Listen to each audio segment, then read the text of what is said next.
जनतेचा अधिकारनामा जाणीव हक्काची या न्यूज चॅनलमध्ये आपले स्वागत आहे.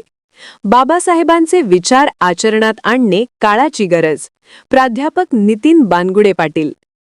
महात्मा ज्योतिबा फुले व डॉक्टर बाबासाहेब आंबेडकर या महापुरुषांच्या जयंतीनिमित्त महापुरुष जयंती उत्सव समिती व भीम गर्जना युवक संघटना यांच्या वतीने आज हुपरी हुतात्मा स्मारक येथे भीम गर्जना युवक संघटनेचे अध्यक्ष व माजी उपसरपंच धर्मवीर कांबळे यांच्या मार्गदर्शनाखाली प्रख्यात सुप्रसिद्ध इतिहासकार प्राध्यापक नितीन बानगुडे पाटील यांचे प्रबोधनात्मक व्याख्यान आयोजित करण्यात आले होते.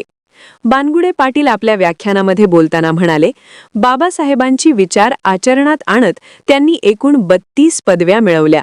त्यांची वाचनाची आवड सांगत वाचाल तर वाचाल ही आहे म्हणत बाबासाहेबांची लंडन कोलंबिया येथे घेतलेल्या पदव्या व त्यांनी कष्टात उभे राहून घेतलेले शिक्षण. कायद्याची पूर्ण माहिती असणारे बाबासाहेब आज बोधिसत्व म्हणून संबोधले जातात. बाबासाहेबांच्या आठवणींना उजाळा देत असताना अंगावर शहारे आले. अक्षरशः महिला वर्ग डोळ्यात पाणी आणत होत्या. बाबासाहेबांचे झोपडीत राहत समाजाप्रती असणारी तळमळ सांगितली.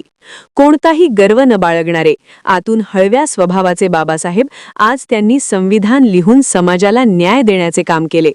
या कार्यक्रमासाठी हातकणंगलेचे आमदार अशोकराव माने यांनी आपले मोलाचे मार्गदर्शन केले व हुपरी पोलीस स्टेशनचे पीआय सत्यवान हाके म्हणाले, त्यांचे व्याख्यान ऐकण्यासाठी मीही उत्सुक आहे. त्यांच्या प्रबोधनात्मक व्याख्यानातून आपण जीवनामध्ये बोध घेतले पाहिजेत. आरपीआय जिल्हाध्यक्ष सतीश माळगे यांनीही आपले विचार मांडले.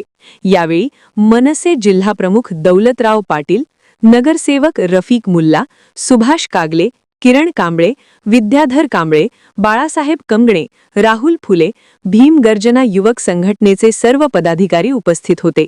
कार्यक्रमाचे आभार संयोजक व माजी उपसरपंच धर्मवीर कांबळे यांनी मानले.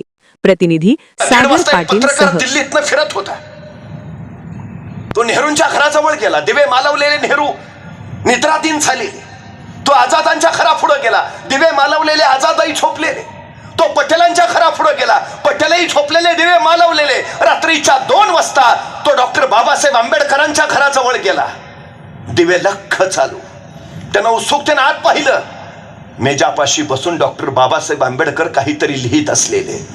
त्या पत्रकाराला आश्चर्य वाटलं. तो आत गेला.